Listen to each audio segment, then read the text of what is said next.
Imhotep, founder of the African History Network, host of the African History Network show. I'm a talk show host, researcher, lecturer, writer, and historian. So it is Thursday, February 11th, 2021, and we're live. Hope everybody's doing well. So I wanted to come on and do an overview of the online course that I teach, the 8-week online course that I teach, Ancient Kemet, the Moors, and the Maafa, Understanding the Transatlantic Slave Trade, what they didn't teach you in school. Okay, so a lot of people have been asking, what am I going to do for African American History Month? And last time I taught this class was in 2019, but I'm teaching a 8-week, 16-hour online course that deals with thousands of years of history and deals with what led up to the transatlantic slave trade taking place. Okay, so it's going to be on Tuesdays, 8 p.m. to 11 p.m. Eastern Standard Time, and we'll deal with thousands of years of history. I do a PowerPoint presentation. We have book references, about 50 articles that I reference, and we're going to have some guest speakers as well. Okay, so join us Tuesday, February 16th, 8 p.m. to 10 p.m. Eastern Standard Time. I'm going to post the information here on the thread of the broadcast, and also visit our website, AfricanHistoryNetwork.com, AfricanHistoryNetwork.com. You can register there for the online course. And I'm going to do a brief overview. We'll go through a few slides here, do a brief overview of some of the comment. All right, so Tuesday, February 16th, our guest is going to be Sister Nubia Wartford, who is a cultural anthropologist. And we're going to deal with the African queens of Antiquity. And she does archaeological digs in the Sudan. So we're going to talk about some of her research and things like this, and some ancient African history. And this leads us up to the transatlantic slave trade. All right. And we'll deal with the 800-year occupation of Europe by the Africans known as the Moors. We'll deal with ancient Egypt, ancient Kemet, things like that. All right. So when we deal with the transatlantic slave trade, we have to understand that we can't start studying it in the 15th century. We can't start in 1441 when the Portuguese go into Mauritania. We can't start in 1619 in Virginia. We have to deal with the fact that African people are the original people of North, Central, and South America. And one of the books that I reference is The First Americans Were Africans, Documented Evidence by Dr. David Imhotep. And many of you all have seen interviews I've done with him in the past, or heard interviews I've done with him in the past. Last time I interviewed him was October 12th, 2020, when my radio show went to the daily format. And we're on Monday through Friday, 11 p.m. to 12 midnight Eastern Standard Time on 9:10 a.m. Superstation WFDF here in Detroit. But also we broadcast on our Facebook fan page, the African History Network, and my YouTube channel, Michael Imhotep. Dr. David Imhotep was my first guest. And October 12th was Columbus Day, or Indigenous Peoples Day, as many people call it now, Indigenous Peoples Day. So that's just one of the many books we reference in the course. Okay, so I want to pull up the PowerPoint presentation here, and we'll do a brief overview of some of the things that we cover.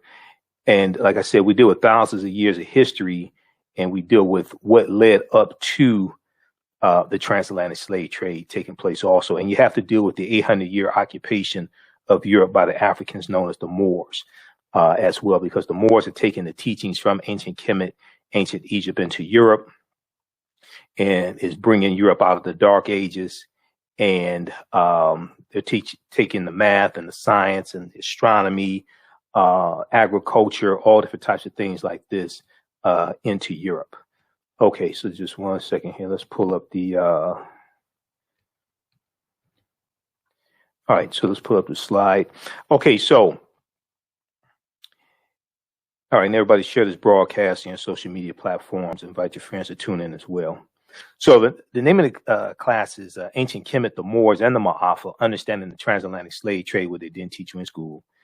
And it evolved out of a 4-hour lecture that I did back in June 2014. In the 4-hour lecture, it was I pulled together about 7 years of research did this 4-hour lecture.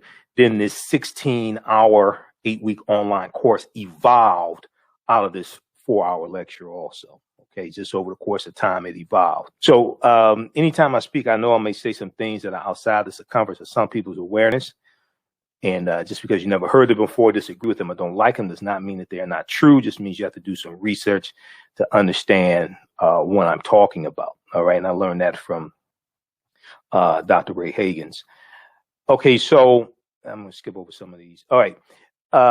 This is a good study from the Southern Poverty Law Center, Teaching Hard History, American Slavery, Teaching Hard History, American Slavery. This is a I think about a 56-page study from the Southern Poverty Law Center.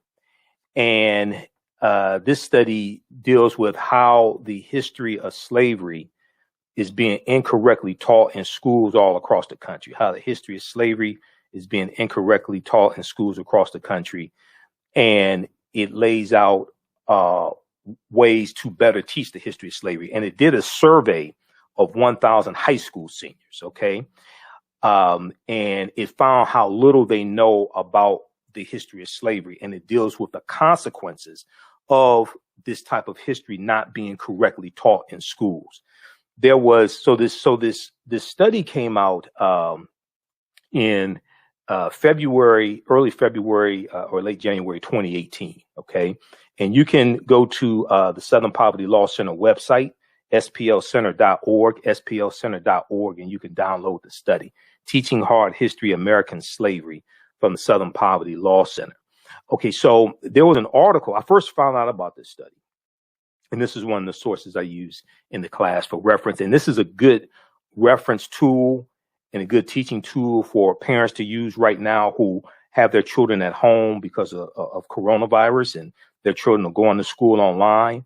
And the other thing is, if your child's teacher is not using this study at all, I would urge you to suggest this to them. Because one of the things they tell you don't do in here, when you deal with the history of slavery, is don't do slave reenactments. Don't do slave reenactments. It tells you that because it can be very traumatizing to students. And every, African American History Month, every Black History Month, you hear stories about slave history lessons gone wrong, and mock slave auctions and reenactments of slavery, things like this. Don't do that. Okay. All right. So when we look at this article here, this is from theatlantic.com. This is from February 1st, 2018. What kids are really learning about slavery? What kids are really learning about slavery? A new report finds that the topic of slavery is mistaught and often sentimentalized, and students are alarmingly misinformed as a result. Now, this article and this study also tie into what's taking place in 5 states right now, where they're trying to, the state legislatures, what they're trying to do is reduce how much teachers can teach about the history of slavery and oppression. Okay, this is taking place right now in states like Arkansas, and it's Arkansas, Iowa, Mississippi, Missouri, and South Dakota. All right, I'm gonna show you a couple articles that's taking place right now. There's one from USA Today from February 10th, 2021. February 10th, 2021. Republican state lawmakers want to punish schools that teach the 1619 Project. 1619 Project from the New York Times. So one of the reasons why this is so important is that when we go to government to get policies put in place that benefit us, to get our issues addressed that are the result of bad policies, oftentimes we're dealing with people who are ignorant of history. Oftentimes we're dealing with people who are ignorant of history and ignorant of the history of African Americans. And many of the policies that they support are detrimental to us. So, and this is one of the things that's talked about in the study. This is why I've said before, America needs a massive history lesson. Okay, America needs a massive history lesson. So if we look at the study here quickly, so a new report released by the Southern Poverty Law Center's Teaching Tolerance Project points to the widespread failure to accurately teach the hard and nuanced history of slavery, the history of American slavery and enslaved people. Collectively, the report finds that slavery is mistaught, mischaracterized, sanitized, and sentimentalized, leaving students poorly educated and contemporary issues of race and racism misunderstood. Contemporary issues of race and racism misunderstood. So what happens is, if this misunderstanding of history, race, and racism are not corrected, then they become adults who have children, adults who go off into their careers. They become doctors, attorneys, police officers, judges, politicians, president of the United States, what have you. Okay? Ignorant of history. So let's continue. So in what is described as the first analysis of its kind, Teaching Tolerance conducted online surveys of 1,000 American high school seniors and more than 1,700 social studies teachers across the country. The group also reviewed 10 commonly used history textbooks, 10 commonly used history textbooks, and examined 15 sets of state standards to assess what students know, what educators teach, what publishers include in these textbooks and the teaching material, what publishers include, and what standards require vis-a-vis slavery. So among the 12th graders surveyed, there were 1,000 12th graders or high school seniors surveyed in this study.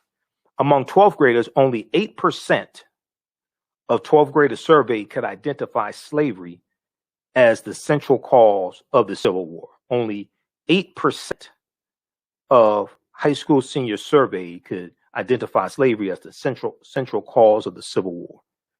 Fewer than 1/3 or 32% of high school seniors surveyed correctly named the 13th Amendment as the formal end of U.S. slavery, with a slightly higher share, 35%, choosing the Emancipation Proclamation of January 1st, 1863. And fewer than half, or 46%, identified the Middle Passage as the transport of enslaved Africans across the Atlantic Ocean to North America. So it's showing how little they know about the history of slavery, and something that is probably true for the majority of them is they weren't taught this history by their parents. For majority of them, they probably were not taught this history by their parents, and it's a good chance their parents don't know this history. All right. Now, if we compare this, if we look at what's going on, right now, we see there was an article. I talked about this on my show in the last couple of weeks. There's an article here from newsone.com. Republican proposed bills want to prevent teaching students about injustice. This is from February 5th, 2021, newsone.com. Republican proposed bills want to prevent teaching students about injustice. Bills in several states want to limit teaching about racism and oppression, adopting the framing of the debunked 1776 Commission report. Now, I posted this article on our Facebook fan page, the African History Network. So if you follow us there, some of you may have seen it. It got over 1,000 likes. Actually, got way more than 1,000 likes. Got hundreds of comments. And this is an example of what I'm talking about, because what this shows is the disconnect between people's understanding of history and the policies they support. Meaning that when the policies people support and who they support in office has a lot to do with their understanding of history. and how we got to this point, the laws and policies put in place to bring about the conditions that we're dealing with today. Okay. Many people who are ignorant of history, for instance, we saw that Donald Trump vetoed, when he was in office, he vetoed the National Defense Authorization bill, National Defense Authorization Act, about a $741 billion bill. Part of the reason why he vetoed it was because it called for the renaming of military bases that were named after Confederate generals and Confederate soldiers. These were traitors to the Union. These were people who took up arms against the Union and committed treason against the Union based upon Article 3, Section 3 of the U.S. Constitution. They wanted to protect slavery. They wanted to protect their way of life. They took up arms against the Union. Okay. Incidentally, February 9th, 1861, I talked about this on my show a couple of nights ago. February 9th, 1861, Jefferson Davis of Mississippi was elected president of the Confederacy, the Confederate States of America. Okay. The traitors who seceded from the Union. They're going to, the Civil War, February 9th, 1861, is 2 months before the Civil War starts April 12th, 1861, with the attack on Fort Sumter in South Carolina. So February 9th, 2021, 160 years later, and Jefferson Davis wanted an insurrection because the Civil War hasn't started yet in February. You have a few states that have already seceded from the Union, starting with South Carolina, December 20th, 1860. But the Civil War hasn't started yet. Jefferson Davis wants an insurrection against the U.S. government. February 9th, 2021, you had another traitor who was put on trial in the U.S. Senate, an impeachment trial, for actually inciting an insurrection. His name was Donald John Trump. That's 160 years later. This is a little history tidbit there. So, but Trump did not want to rename military bases named after Confederate, quote unquote, heroes. Okay. So what people, their level of understanding of history largely influences the types of policies and bills that they support and who they support in office. So if we go back and look at this here, this is taking place right now in states like Arkansas, Iowa, Mississippi. Bills proposed in Arkansas, Iowa, and Mississippi prevent the use of the 1619 Project as part of teaching the legacy of slavery. The Arkansas legislature is considering two bills that would limit racial justice, in the curriculum. House Bill 1231 will prevent schools from using the 1619 Project as part of the curriculum. House Bill 1218 goes a step further by preventing lessons that promote the overthrow of the U.S. government, okay, that promote the overthrow of the U.S. government, division between certain groups of people, or social justice for certain groups, including race, gender, political affiliation, and social class. All right. Read the rest of this article. This is taking place right now. And this deals with limiting what teachers can teach in the classroom about the history of racism and oppression. But this also ties into dealing with teaching about the history of slavery as well. Okay. So then we look at, there's another one here this is from USA Today. And this is about that same topic. This is from February 10th, 2021. February 10th, 2021. Republican state lawmakers want to punish schools that teach the 1619 Project. Now, there's some flaws in the 1619 Project, but it's much better than the 1776 Project. Luckily, Joe Biden disbanded the 1776 commission that Donald Trump put in place, and he took the 1776 Project off of WhiteHouse.gov because that's where it was.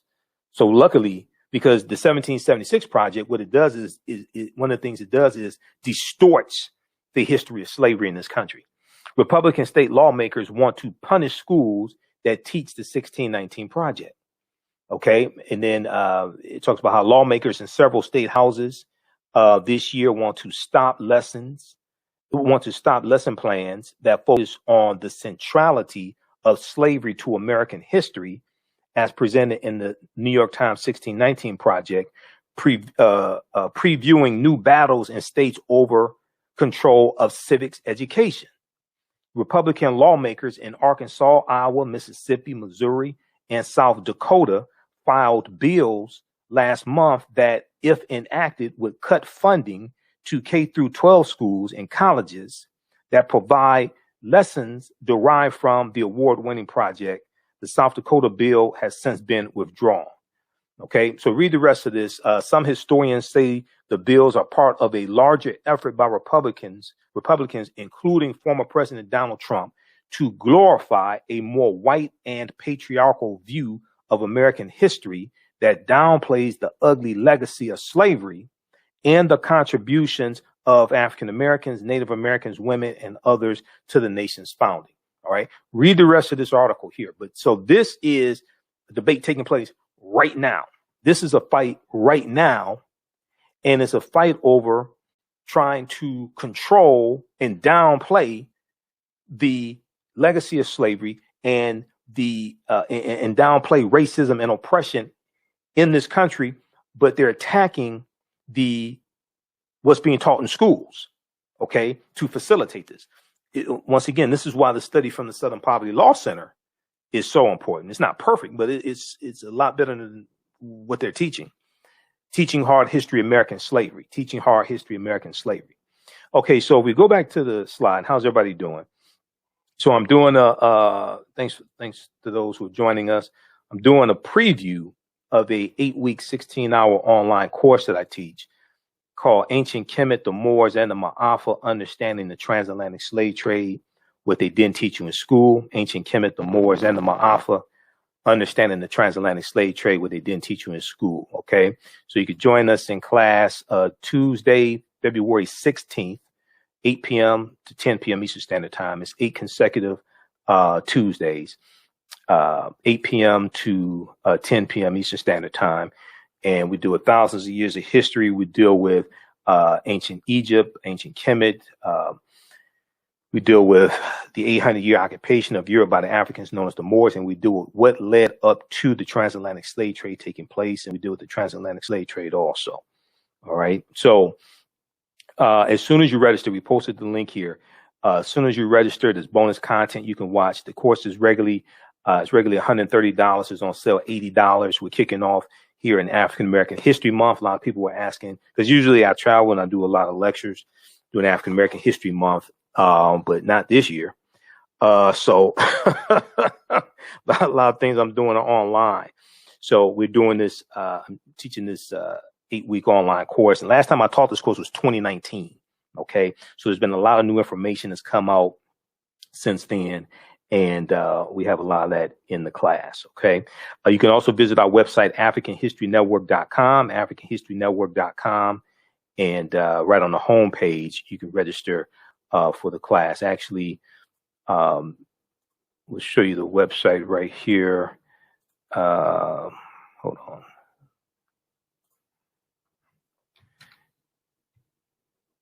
Let's see here.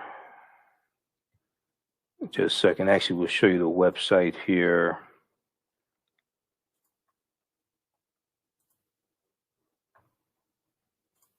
If you go to our website, AfricanHistoryNetwork.com, and let's turn this on here. Right on the home page, if you just scroll down, you'll see information about my radio show. I'm on Monday through Friday, 11 p.m. to 12 midnight, and Sundays, 9 p.m. to 11 p.m. Also download the iHeartRadio app. You can listen to audio podcasts of our shows there. But we're on live here on Facebook and YouTube for the show also. So we have information here for the online course. And just click right here for register.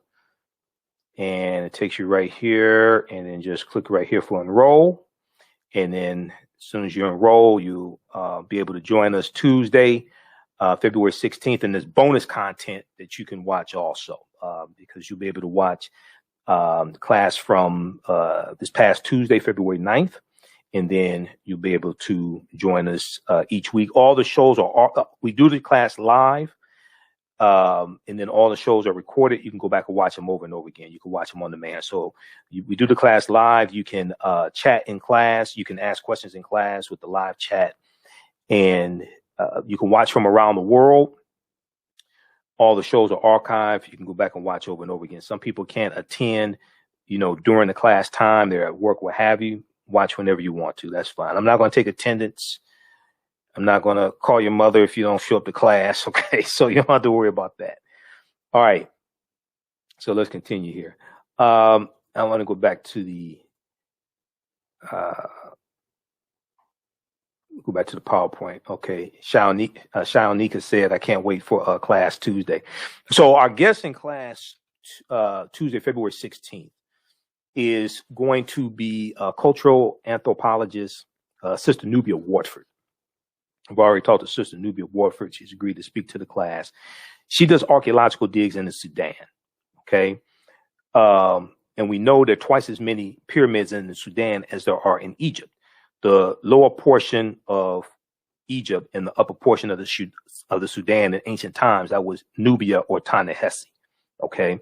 So we're going to deal with one of the things we'll talk about are the African queens of antiquity.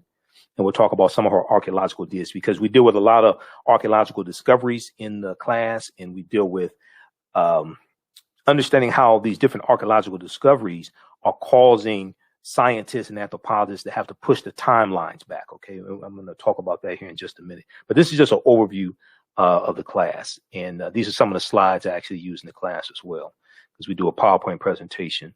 Okay, so read this article here from theatlantic.com. What are kids really learning about slavery? What are kids really learning about slavery? Okay, so I'm going to skip past some of this here. Okay, so some of the things we deal with in the class, what was the transatlantic slave trade? What were some of the events leading up to the transatlantic slave trade starting? You have to look at things chronologically, okay?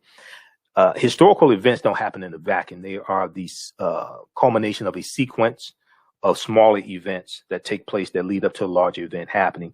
One of my teachers, Professor Kabahayawatha Kamene, who you see in the Hidden Colors documentaries, and we're in a couple documentaries together, also in the Black Friday series, and then we're also in Black Friday series from Director Rick Mathis. So shout out to Rick. And we're also in Elementary Genocide Part 3 from Director Raheem Shabazz. Professor James Small and Professor Kabahayawatha Kamene were in that in Part 3. One of the things Professor Kaba says is, to understand the existence of something, you must first understand the pre-existence of existence. To understand the existence of something, you must first understand the pre-existence of existence. Okay, so this is why we deal with things chronologically, and we go back into ancient Africa to deal with this. All right, so what were some of the events that led up to the transatlantic slave trade starting? What role did Christopher Columbus play? Columbus is central to the transatlantic slave trade. He did not create it, but he's central to the spread of it. Columbus and his 4 voyages, and he never came to the land that we call the United States of America. So people need to stop this. Some people need to stop this. Columbus discovered America. When he goes on his 4 voyages, and I'll show you where he went in a few minutes, he never came to the land that we call the United States of America. The closest he came here was Cuba, which is about 90 miles away. All right. But he lays the foundation. He helps to lay the foundation for slavery, racism, capitalism, the exploitation of indigenous people. And so Columbus is a central figure that we have to study, as well as Right Reverend Bishop Bartholomew de las Casas, because de las Casas went on some of the voyages that Columbus went on. And de las Casas kept a diary. Those diaries were turned into 2 books. Tears of the Indians was one of them. I read both books back in college from Bartholomew de las Casas. But de las Casas, in about 1517, goes to the King of Spain, and it basically tells him that the indigenous people, or what we would call Native Americans, they have suffered enough because of the atrocities inflicted upon them by the Spanish and enslavement and killing them, things like this, and them being killed by disease, and that they should exclusively enslave African people. This is about 1517. And about 1518, the King of Spain signs the Asiento, which gives licenses to these other European nations to to import Africans into Spanish territories so they can be enslaved. Okay, the Asiento. We'll talk about the Asiento in class, the Asiento de Negros. That's extremely important because the port, not to make this long, okay, but this is a preview. I'm about to teach a class. The Portuguese were the first ones involved in the transatlantic slave trade in 1441, basically, right about 1441. But the Portuguese, the Spanish are going to be right behind the Portuguese, okay? And different European nations get involved in the transatlantic slave trade at different times. Okay, a lot of times, we think that they just all jumped in all at the same time. No, that's not what happened. But you have to understand the history of the Moors, and the Moors being in Europe, and all this, in these conflicts between these African Moors and Europeans. This is going to lead up to the transatlantic slave trade happening. And really, when you study it, I mean, Europeans are getting revenge on the Africans in the transatlantic slave trade.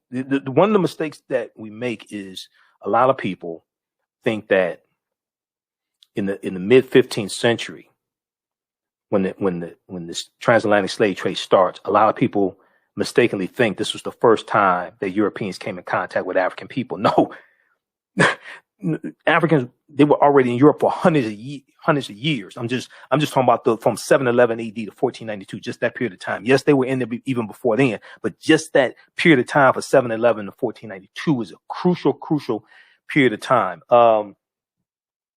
Two of the books that I use in the class for reference. Now, you don't have to buy any of these books. You can if you want to. You don't have to feel obligated to buy any of these books, but just for reference, okay?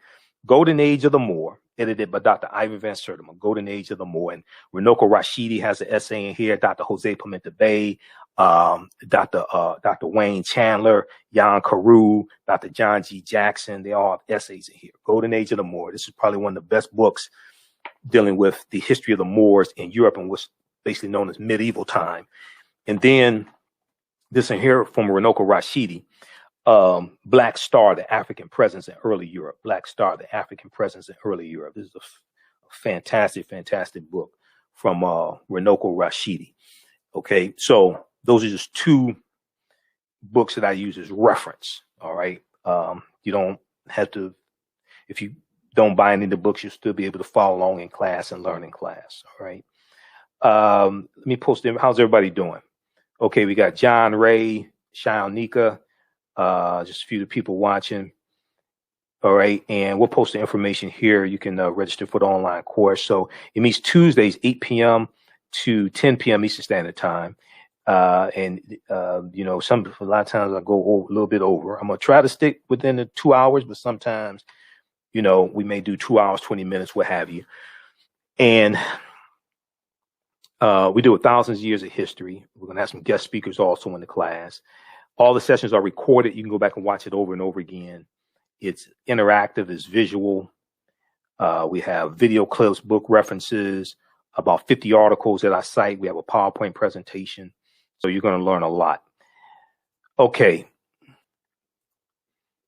We also deal with when did the first Africans come to the U.S. as slaves? When did the first Africans come to the U.S. as slaves? We'll deal with that history because it's also important to understand that in 1619, 2019 was the 400th year anniversary of Virginia, and those 20 and odd Africans or 20 and odd Negroes on the White Line slave ship being traded, or the White Line pirate ship, I should say, the White Line pirate ship being traded for water and food and supplies, right? But in 1619, codified slave laws did not exist in any of the 13 colonies. Codified slave laws did not exist in any of the 13 colonies.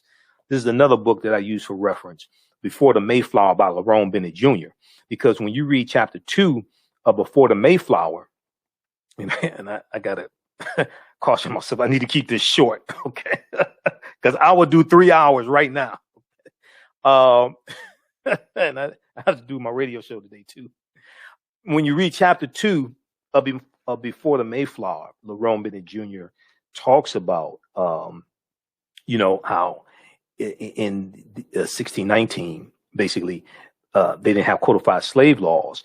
But also in the back of the book, he has a landmarks and milestones, filling with history, landmarks and milestones. Okay, this is the 6th edition of Before the Mayflower by Lerone Bennett Jr. You see, I've had my copy for for years. Okay, it's a beat up copy.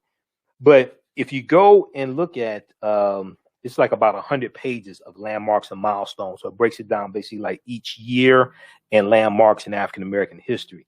If you go look at December 1641, Massachusetts becomes the first colony to give statutory recognition to slavery. That's 1641.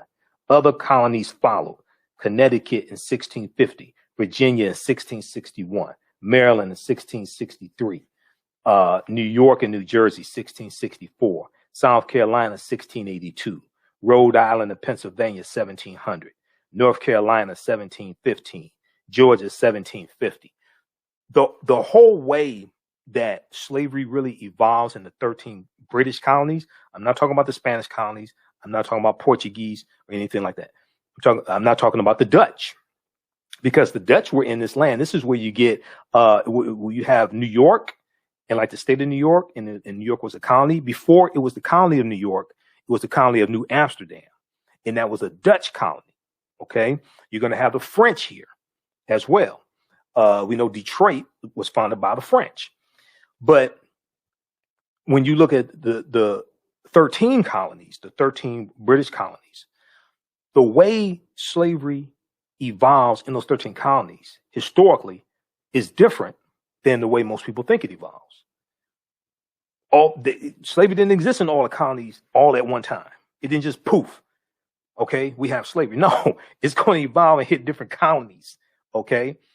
So in those first 20 and odd Africans, they're going to be put to a form of indentured servitude and released after about 3 to 5 years or so. In Virginia, at Point Comfort in Virginia, and I show you this in the class, they have a historical marker there that tells some of this history and talks about them, being released after a certain number of years and put into like a form of indentured servitude, something to that effect. Okay, let's continue here. So we deal with when did Africans first come to the U.S. as slaves? Did Africans sell themselves into slavery? We deal with that complicated history because that's largely misunderstood also. And were African people in America before the slave trade? Which is a very, very good question.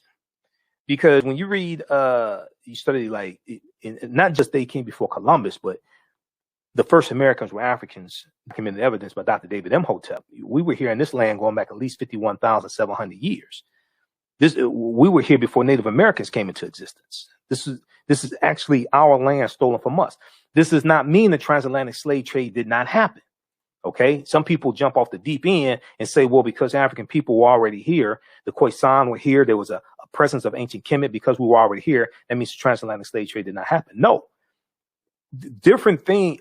All these things take place, and African people migrate and travel at different periods of time for different reasons. Sometimes it's forced migration. Sometimes they're captured. Sometimes they have to leave because of weather conditions or vegetation dries up or what have you. Sometimes they leave because they are exploring. It depends. So you have to understand like a chronology of history of like the last 50,000 years of history, 60,000 years of history, as opposed to just the last 500 years of history. If you just look at the last 500 years of history, then you just think, oh, okay, we came here because we were captured, okay, and conquered and shackled and chained by Europeans. You look at the last 50,000 years of history, you look at, we were here in this land before there was anybody else here, before there was anybody who we call Native Americans, because the Native Americans are the offspring of an intermixing of Africans who were already here and Asians who come to this land around 3000 BC, and they intermix, and their offspring are who we call Native Americans. But the other thing is, and Dr. David Imhotep talks about this in his book, and there's others that deal with this also. The other thing is, there are groups of Africans here when European settlers come here. You talk about in 1607, you talk about the British coming in like 1607. And a lot of those different groups of Africans get reclassified as Native Americans. So that's one of the ways our populations were absorbed. A lot of those groups of Africans get reclassified as Native Americans, but then you don't know it. You know, Dr. Jose Pimenta Bay talks about, I interviewed him back in 2010. He was one of my first interviews I did when I started the African History Network show.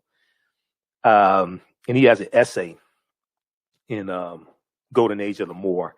And he used to, he teaches classes on the history of Moors at, I know he was doing it at Temple University. Then he went to Berea College in Kentucky. So I need to reach out to him. It's been a few years since I've talked to him. But he teaches classes on the history of the Moors. And one of the things he talks about is if you don't know the names that your people have had throughout history, you won't know how to find yourself in history. If you don't know the names your people have had throughout history, you won't know how to find yourself in history. You hear about Carthaginians or Phoenicians and don't know those are African people. Okay. You hear about Nubians and may not know those are African people, or you hear about Ethiopians. Okay. Because when the Italians invaded Ethiopia in fought against Menelik II, you had the Battle of Adwa in about 1896. The Ethiopians, these African people, beat the Italians so badly, the Italians lied to the world and said that the Ethiopians were white because they didn't want the world to know that they were beaten by these African people. Okay. So if you don't know the names that you've had throughout history, you won't know how to find yourself in history. Where you talk about Moors, where you talk about, some people are still confused and think Egypt is part of the Middle East, or ancient Egyptians were white or something like that, or brown-skinned Caucasians, right? Okay, so, all right, let's continue here. So we do with the 800-year occupation of Europe by the Africans known as the Moors, shocking archaeological discoveries that are causing experts to rethink everything.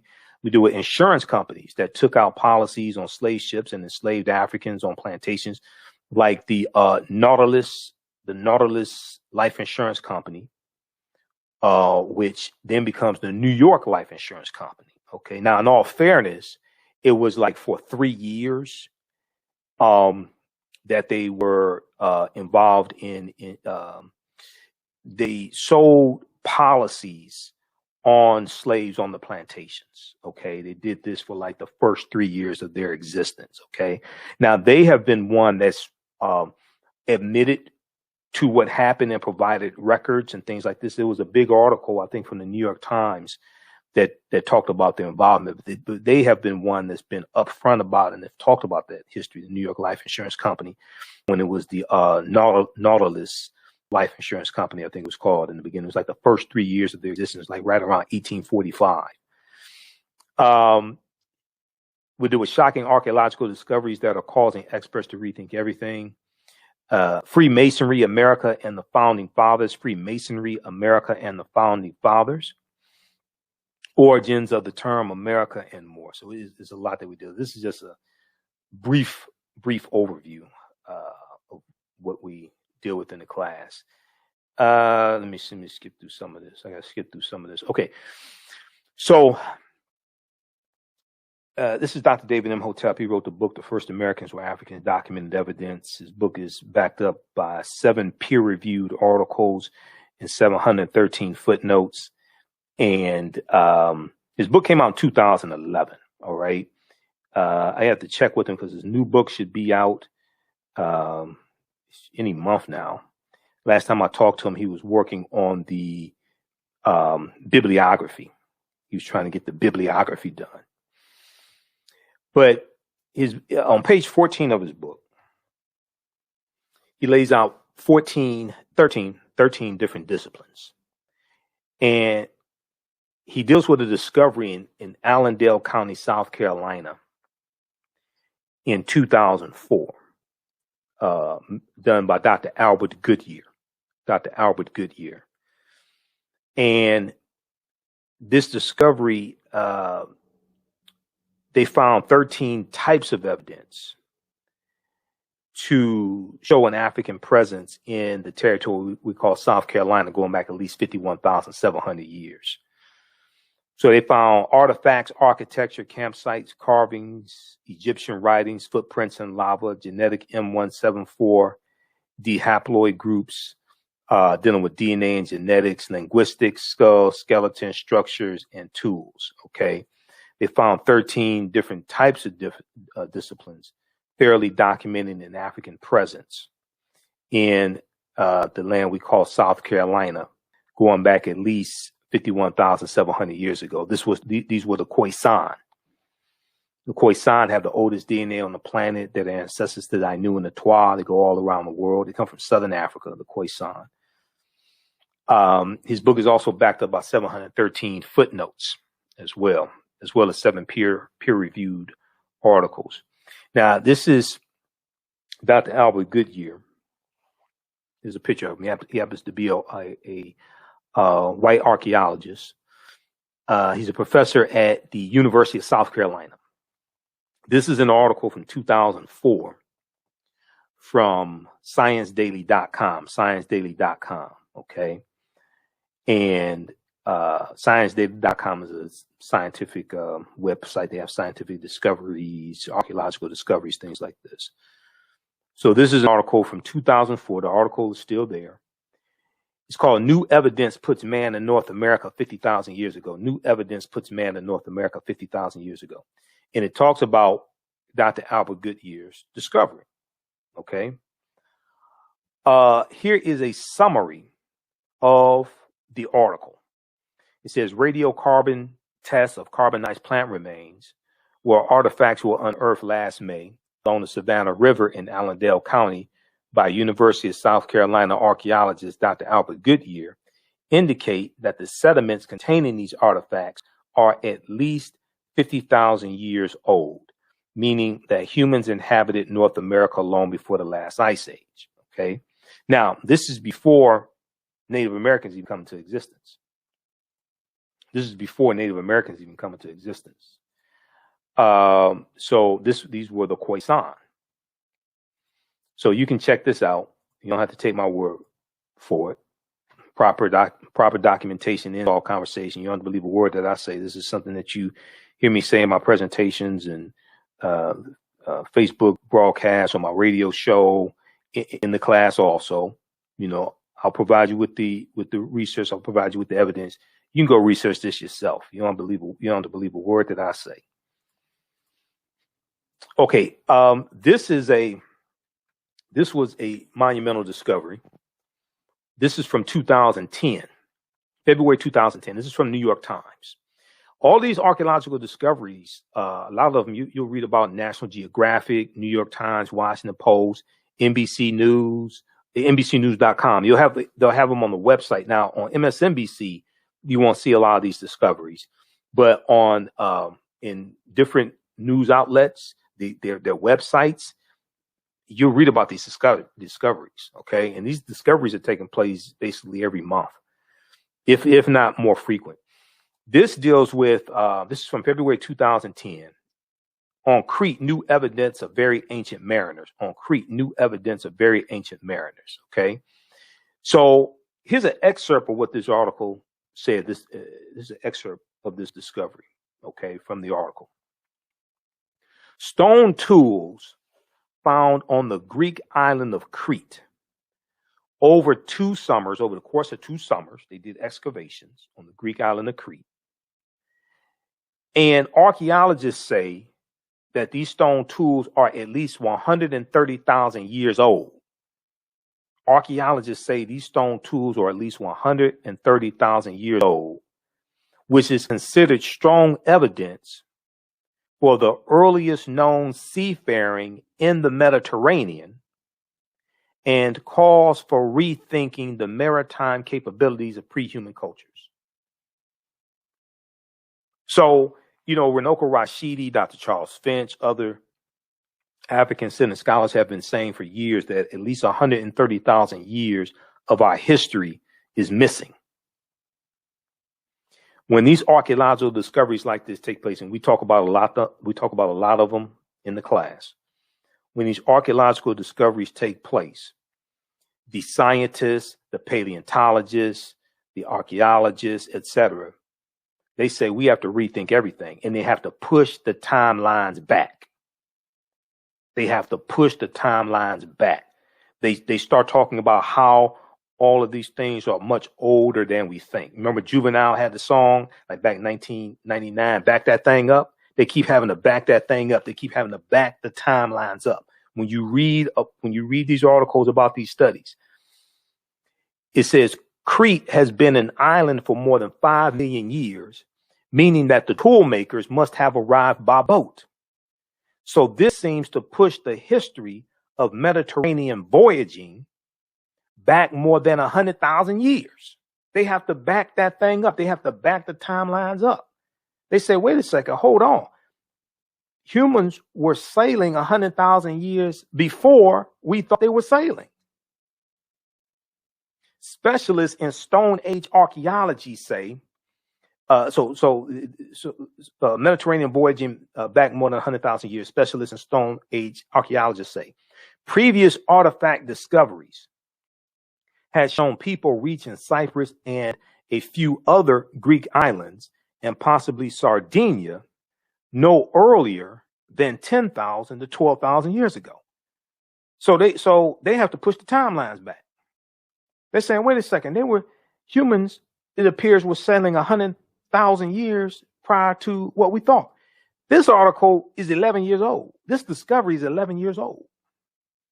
There's been a lot more that they've discovered since then. Because this article from the New York Times, the science section, February 15, 2010. Okay. All right. So you can check it out. That's just a sample of some of the archaeological discoveries we did with. Because what we're going through, we build a foundation, a historical foundation, to better understand what's coming in the class and better understand history and these archaeological discoveries, and deal with a chronology of history. That's extremely important. A chronology of history, and understand cause and effect. Okay, so very quickly here, let me see. It was just a couple other things I want to show you. Let's look at. Okay, so we talk about 800-year occupation of Europe by the Africans known as the Moors, and the Moors losing control of the last stronghold, Granada in Spain, January 2nd, 1492. We'll deal with that. Then this ties into Freemasonry. This ties into symbolism and ties right back into the Nile Valley region of Africa, ancient Kemet. One of the books that we use is Egypt on the Potomac by Tony Browder. Egypt on the Potomac by Tony Browder, and Nile Valley Contributions to Civilization. Okay, this is a book. When I was doing my lectures dealing with the history of St. Patrick's Day, I had to study Irish history to get a better understanding of St. Patrick's Day. So this is one of the books that I read, the Everything Irish History and Heritage book, because I've done lectures dealing with the history of all the European holidays we've been taught to celebrate, Christmas and Easter, St. Patrick's Day, things like this. So that's dealing with Irish history. That's not the book I'm looking for. The book I'm looking for is Nile Valley Contributions, right here. Nile Valley Contributions to Civilization. This is another book we use in the class, Christianity Before Christ by Dr. John G. Jackson. That's another source. But this is what I was looking for. Nile Valley Contributions to Civilization and Egypt on the Potomac by Tony Browder. Once again, you don't have to buy any of these books. If you have them, some people may have these books on their shelves. I'm going to show you some stuff in here. Nile Valley Contributions to Civilization is going to blow your mind. All right. So if we look at the Washington Monument, see, the Washington Monument is an ancient African symbol known as a tekken. The Greeks called it an obelisk, and it's a symbol of resurrection, coming from the story of Osar, Osset, and Heru. The Greeks called them Osiris, Isis, and Horus. And In ancient Kemet, ancient Egypt, as we see on the left, my left, you'll see it there. There were 1,200 tekenu for plural, in ancient Kemet or ancient Egypt. All right.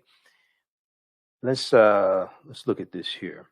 So if we look at Freemasonry, because the Moors are taking the teachings from ancient Kemet, from ancient Egypt, from the Nile Valley region of Africa, they're taking these teachings into Europe when they go in 711 AD. They're teaching this to Europeans. This is where you're going to get the Knights Templar formed during the Second Crusades, 1118 AD. We'll take you through our history, deal with all this, okay? And then the Knights Templars are disbanded. You have a group rounded up in France, October 13th, about 1310 or 1307. And the teachings are going to go underground, resurface as the Yorkshire Rites of the Freemason, the Rosicrucians, these different secret societies or societies with secrets, as Tony Browder calls them. And then Freemasons are coming to this land that's going to be called the United States of America. So you have those teachings coming here as well. And you say like George Washington, okay? 56 signers of the Declaration of Independence were Freemasons. So if we look at this right here, this is from page 18 and 32 of Egypt on the Potomac by Tony Browder. The word Mason is derived from the Latin words mass and sun. The word Mason is derived from the Latin words mass and sun.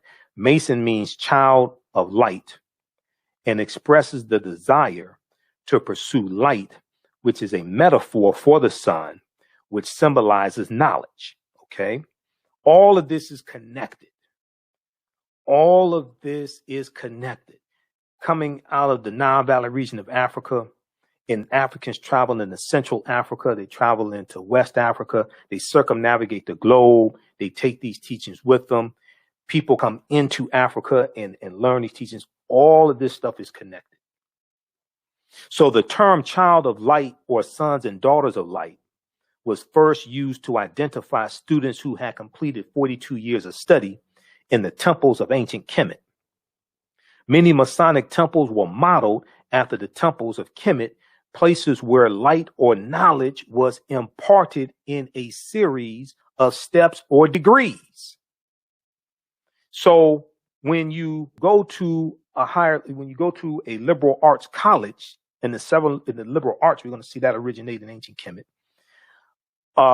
When you go to a liberal arts college, you go to college in general, and you get your credentials in a series of degrees, associate degree, bachelor's degree, master's degree, PhD, what have you. This is where that's coming from. You're getting your credentials in a series of degrees. And in ancient times, light was synonymous with knowledge. In ancient times, light was synonymous with knowledge. So the term child of light or sons and daughters of light was first used to identify students who had completed 42 years of study in the lodges, okay, the temples of ancient Kemet. Many Masonic temples were modeled after the temples, places where light knowledge was imparted in a series of steps or degrees. So even today, if you have a child in class and the child is smart, you may say that's a bright child, bright, associated with light, associated with knowledge. That's a bright child. If you watch a cartoon and it may be Doc McStuffins or any of these other cartoons, my daughter likes Paw Patrol, right? I ain't know nothing about Paw Patrol till she started singing the song. Okay. So I never heard of Paw Patrol, but it may be Paw Patrol or it may be older cartoons, Tom and Jerry, things like this, right? And then the cartoon character gets an idea and the light bulb goes off over the cartoon character's head. Okay. That's symbolizing light, symbolizing knowledge. That's ancient. But then also darkness is associated with ignorance. So if you have a child who is not too bright, right? You may say that's a dim child, D-I-M, or dim-witted. That's a dim child, absence of light, Okay, darkness associated with ignorance. When you look at Europe going into the Dark Ages, it's a period of hundreds of years of ignorance, and it's going to be the Africans, these Moors, who go into Europe in 8th century A.D., take the light of ancient Kemet, take the knowledge of ancient Kemet and the Nile Valley region of Africa into Europe to bring Europe out of the Dark Ages. And then the next age is the Renaissance age, which is a new late age of enlightenment. Enlightenment, light, L-I-G-H-T, associated with knowledge, awakening. Okay, so all of this is connected. All right, so very quickly here, how's everybody doing? Okay, so once again, the class meets on Tuesdays, 8 p.m. to 10 p.m. Eastern Standard Time. Ancient Kemet, the Moors, and the Maafa, understanding the transatlantic slave trade, what they didn't teach you in school. We deal with this type of information and a chronology of what leads up to the transatlantic slave trade taking place. You can register for the class at our website, AfricanHistoryNetwork.com, AfricanHistoryNetwork.com. Right on the home page, you'll see the information. Click on register here. It's on sale, $80, regularly $130. We do the classes live on Tuesdays. All the sessions are recorded. So you can go back and watch it over and over again. You can watch from around the world. You don't have to be present in class. You can ask questions in class. We have a live chat. So it's visual. We have the PowerPoint presentation, video clips, book references. There's about 50 articles that I reference, and we're going to have some special speakers as well. So Tuesday, February 16th, 8 p.m. Eastern Standard Time, 2021. Our guest speaker will be Sister Nubia Wartford, who's a cultural anthropologist, and she's going to deal with the African queens of Antiquity, and she'll talk about some of the archaeological digs she's done in the Sudan. Okay, and there's more archaeological evidence of ancient Africa and things like this in the Sudan than there is in Egypt. There's twice as many pyramids in the Sudan as there are in Egypt. Okay, so visit AfricanHistoryNetwork.com. To register, and we just posted the link here. And as soon as you register, there's bonus content that you can watch also. And you can watch the class we did this past Tuesday, February 9th as well. All right, so this meets 8 consecutive Tuesdays, okay? All right, so Freemasonry. Did you know that 50 of the 56 signers of the Declaration of Independence and 13 of the 39 signers of the U.S. Constitution were Freemasons? Did you know that 4 of the 5 first U.S. presidents were Freemasons, and there have been 14 Freemasons who have been U.S. presidents? Okay, read page 18 of Egypt on the Potomac. Then also you deal with Benjamin Banneker, who did the surveying for the layout of Washington, D.C. He's talked about it here as well. And one of the things that Egypt on the Potomac deals with, and Browder does a tour. If you ever get to go on Browder's tour, and I haven't seen it, but I've talked to him about it, I've interviewed him about it. His book deals with how the layout of Washington, D.C. is basically a copy of the layout of ancient Egypt. Okay. And he takes you on his physical tour. He takes you on his tour around Washington, D.C. and shows you the symbols and things like this and how that all connects back to ancient Kemet, ancient Egypt. All right, it's fascinating. He was interviewed back in, I think it was 2016 or 2015. He was interviewed on News One Now. There was an attorney sitting in for Roland Martin, Mo. I forgot her name, but she was sitting in for Roland, and she interviewed Tony Browder. Okay. I want to say Mo Kelly, but I don't think it wasn't Mo Kelly. It was, I forgot who it was, but it's at newsone.com's website. Let me see. Discover Ancient Africa's Influence on America. Discover Ancient Africa's Influence on America. And Mo Ivory, that's who it is, Mo Ivory. I could see her face, and I couldn't think of her last name. Okay, Mo Ivory, attorney Mo Ivory, interviewed Tony Browder. Tony Browder I mean, Browder is brilliant. We've been on a panel discussion before down in Atlanta. And check out that interview at newsone.com. Okay. Discover ancient Africa's influence on American federal symbols. All right. Check that out at newsone.com. And let me see here.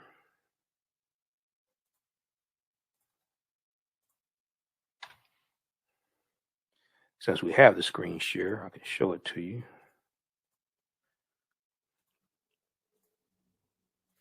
All right, how's everybody doing today? How you all like this type of information? Okay, this right here. Check this out. This will blow you away. This is from February 13th, 2015, newsone.com. They interviewed Tony Browder about Egypt on the Potomac. All right. All right, so check that out.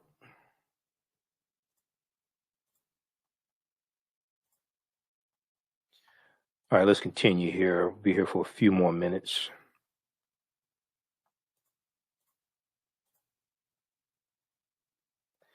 Okay, so then we deal with things like Asar, Aset, and Heru, who the Greeks call Osiris, Isis, and Horus, and the First Holy Trinity. This may go outside the circumference of some people's awareness. Okay, the First Holy Trinity, and Heru, born on December 25th of a virgin birth to the Virgin Aset, who the Greeks called Isis. So we deal with all of that. Lastly, let me jump to Christopher Columbus here very quickly. So we have to deal with Columbus and where Columbus went on his 4 voyages. Okay, that's extremely important to understand this. And more cities and states are celebrating Indigenous Peoples Day, which is good, okay, which is very good. But when you look at where Columbus went on his 4 voyages, he never came to the land that we call the United States of America. If you go to history.com, which is the official website of the History Channel, and just search for Christopher Columbus. They have a lot of information there to show you where he went on his 4 voyages.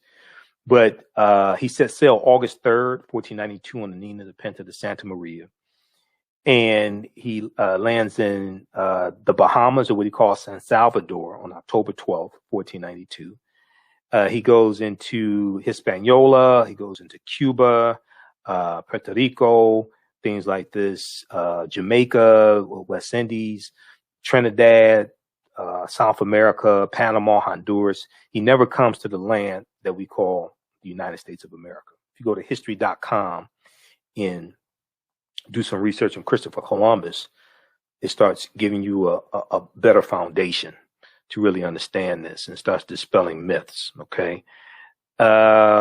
In 70%, Dr. David Imhotep in The First Americans Were Africans, he talks about how 70% of the people Columbus encounters in the islands he travels to, 70% of the people were African people, because we were already in a lot of those areas as well. And then we talk about Bartholomew de las Casas. Right Reverend Bishop Bartholomew de las Casas estimates that Columbus was responsible for the murder of 12 million and 25 million indigenous people. Another good book to read is by Dr. John Henrik Clarke, Christopher Columbus and the African Holocaust, Slavery and the Rise of European Capitalism, which I have around here somewhere. It's in one of these stacks of books, but I have it around here as well. Okay, so let me see here. And then we deal with, we talk about West Africa as well, and we deal with the three great West African kingdoms, Ghana, Songhai, and Mali. So we'll talk about that history also, and try to do a chronology of history. Ghana, originally called Wagadu, Mali, Songhai. Classical Africa by Dr. Malefice Kete Asante is a really good book. It's written for middle school children and for their teachers, but it's a really good book that breaks down maybe some complicated concepts, things like this. It really breaks it down. So it's a really good book. So we talk about those three kingdoms as well. And some of this I also tie into the film Black Panther. I've done a lot of research on the film Black Panther. We deal with the fake Willie Lynch letter 1712 because Willie Lynch never historically existed also. This is Professor Manu Pim, brilliant historian. I just interviewed him. I interviewed him in 2020 also. But we dealt with, in 2020, we dealt with the passing of Representative John Lewis and some civil rights history, and Kwame Ture, Stokely Carmichael, the Black Power movement, and Kwame Ture winning the chairmanship in 1966, a SNCC, and John Lewis and others leaving SNCC. A SNCC goes in another direction, goes in the Black Power direction. All right, so these are some of the things that we deal with in the online course. All right. So it's ancient Kemet, the Moors, and the Maafa, understanding the transatlantic slave trade, what they didn't teach you in school. And it's at our website. You can register at our website, AfricanHistoryNetwork.com, AfricanHistoryNetwork.com. Right on the home page. How's everybody doing? It meets Tuesdays, 8 p.m. to 10 p.m. Eastern Standard Time. Okay. And it's right on the, when you go to our website, AfricanHistoryNetwork.com, it's right on the home page. We'll post a link here again so you can register for it. As soon as you register, you can start watching bonus content, and there's more bonus content that I'm adding also.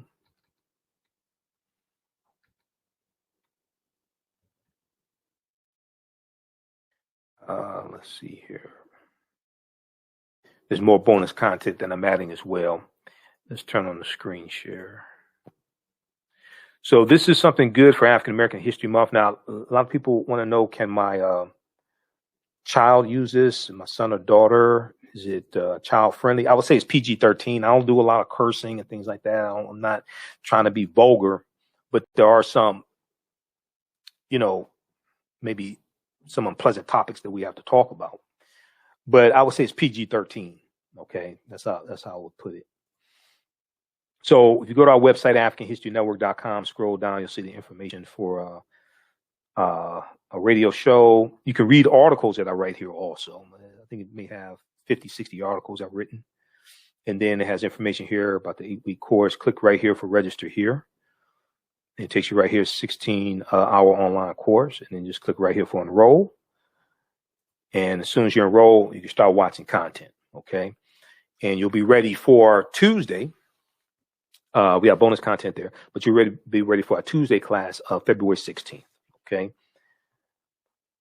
All right. So we'll post a link here. Be sure to listen to the African History Network show Sunday. Well, for 4 years, we were on only Sunday. As of October 12th, 2020, we're on 6 days a week. Okay. So be sure to listen to our show Monday through Friday, 11 p.m. to 12 midnight Eastern Standard Time. Monday through Friday, 11 p.m. to 12 midnight Eastern Standard Time, the African History Network show. And then also Sundays, 9 p.m. to 11 p.m. Eastern Standard Time. We broadcast here on our Facebook fan page, the African History Network, and on our YouTube channel, Michael Imhotep, IMHOTEP. And I'm on also on 9:10 a.m. the Superstation WFDF. I do in Detroit. I do radio here in Detroit also. Okay. All right. So be sure to check that out. And we'll see you all in class. If you have any questions, you can email me, ahnshow@africanhistorynetwork.com, ahnshow@africanhistorynetwork.com. Okay.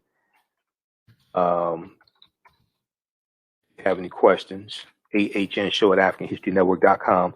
Also, if you want to pay through Cash App, because when you go to our website, you can pay through PayPal or a debit card, credit card. But if you want to pay through Cash App, email us also. Okay.